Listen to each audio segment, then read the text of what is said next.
I was thinking, I got all these silly little bits of stories, and they're good fun, but no one wants to know about them here.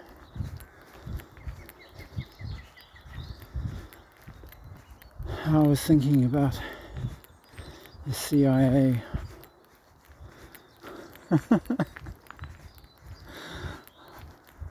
Maybe that guy was outside waiting for them to actually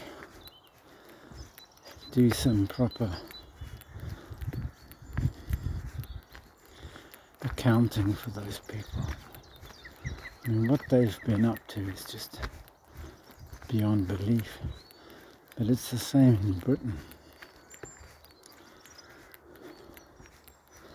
And I think part of all the crap that goes on in the world is these agencies trying to carry on the war that they've been fighting, which was mostly a result of their own misdeeds.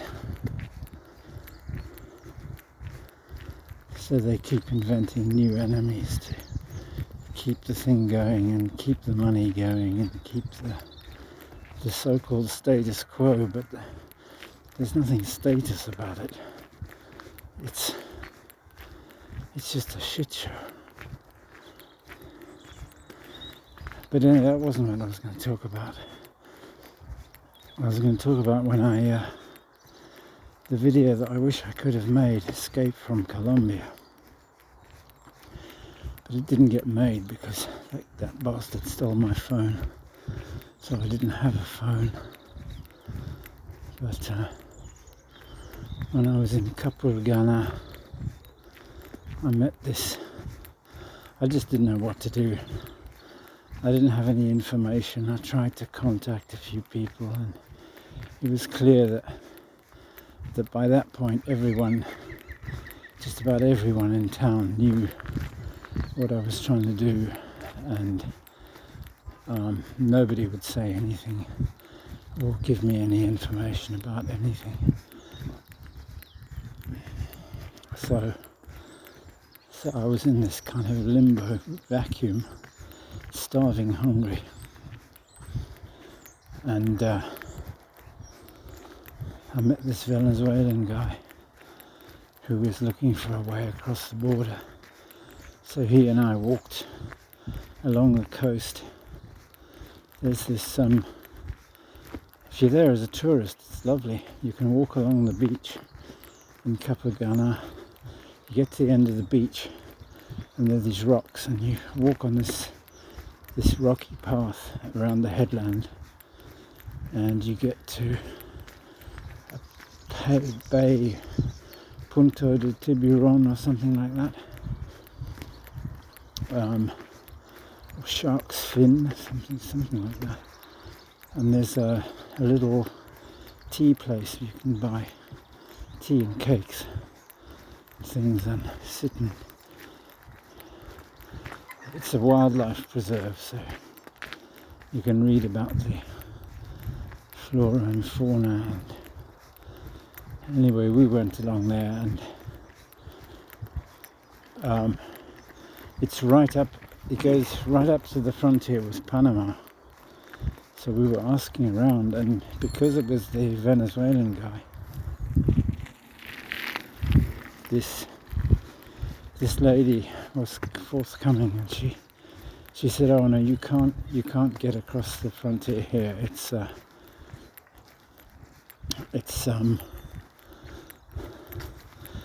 right there. You could see it." But she said, "You can't cross here because they patrol it." And she said the way people go is through town and up the hill. And that was the first information I had about a way to go, a possible way. And so I gave this guy, he was camping out, I gave him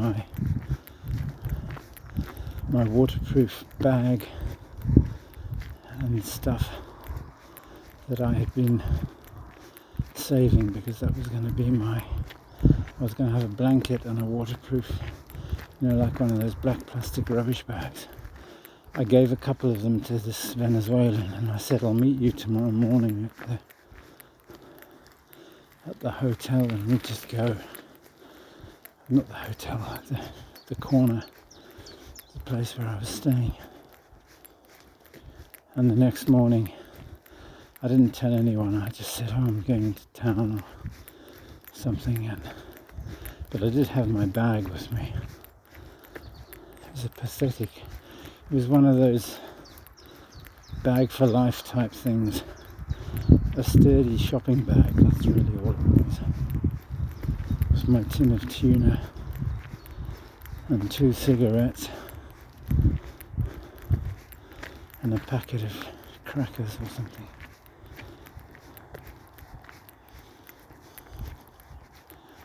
And he didn't show up, so I walked up the hill, and then I got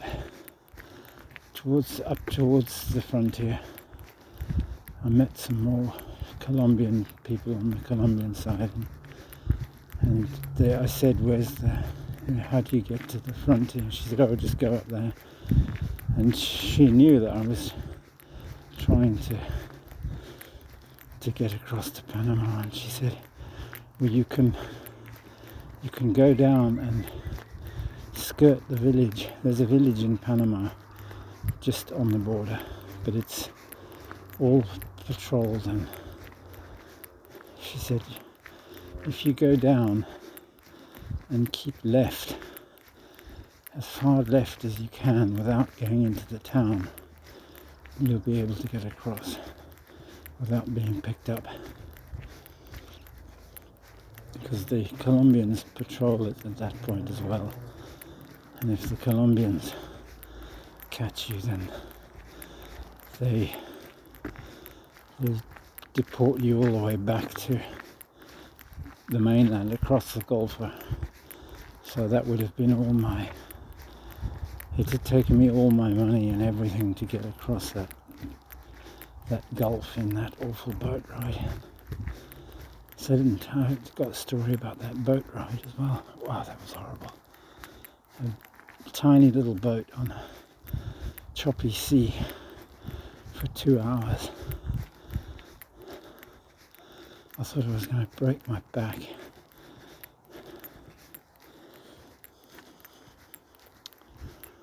And then in the end it turned out that the ticket that I'd bought, that I'd given them all my money for, was only a place about 5 hours walk from Capurganá.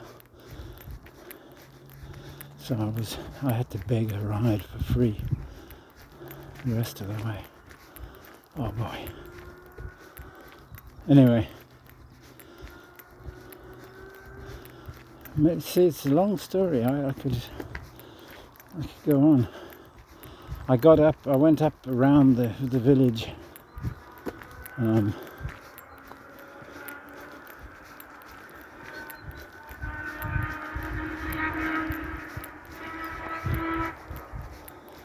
think this was on the 22nd or 23rd of December.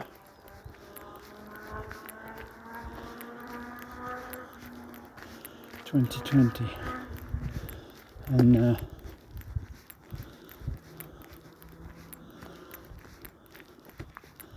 I kept as left as I could and stayed away from the village, and I kept on making it all the way around, and eventually I saw the border marker posts saying Panama, Colombia, and I knew I was across the border. And then the problem was to try and find my way down again, because I was quite high. Doesn't look like it on Google Maps, but there's some quite high ridges on that peninsula, that isthmus in Darien.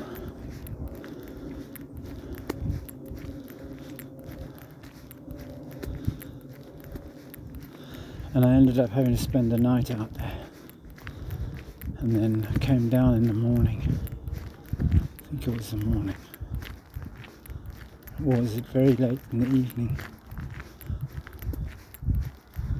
And I walked along the beach and came across this American guy who runs a restaurant there.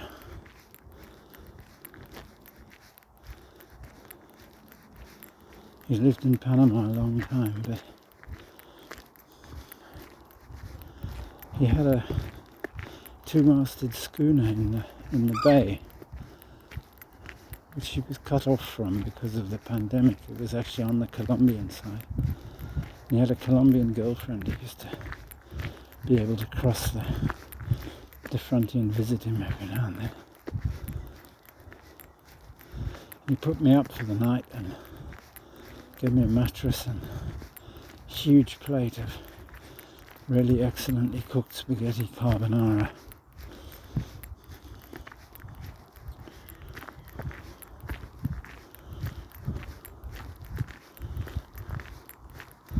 But he used to work for a petroleum export. He was some sales in some petroleum company, and that's a CIA cover story if ever I heard one.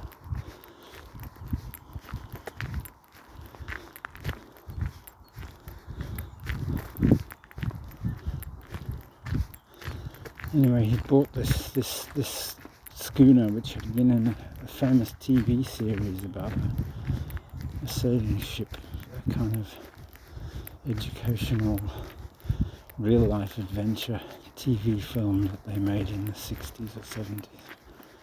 Can't remember the name of it. His nickname was Captain Jack.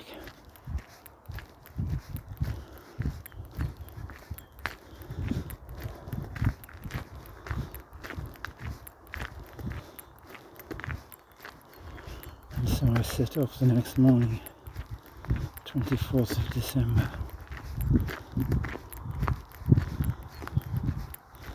And then there's a lot of adventures.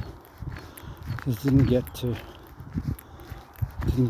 the UN reception, the UNHCR reception point in Panama until New Year's Eve, and I was sick by then, sick and infected hands, and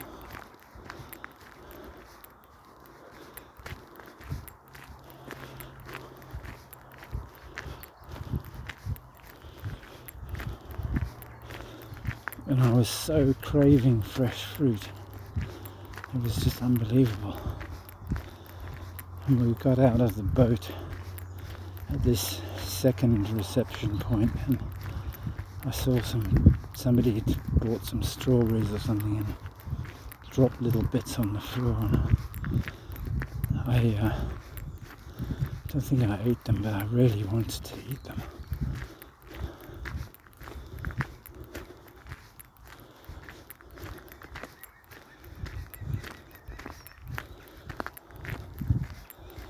And then it was even in that place, it was another 5 or 6 days trying to get medical attention. And only when I started coughing up blood, that was it. They finally decided to let me go to hospital. Fucking bastards.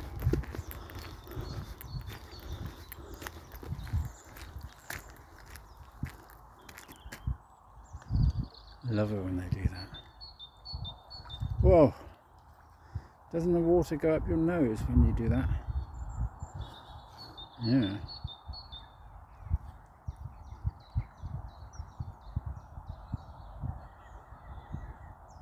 Yeah, it's horrible, isn't it? It's a plastic bag. Some cretin threw it in the river.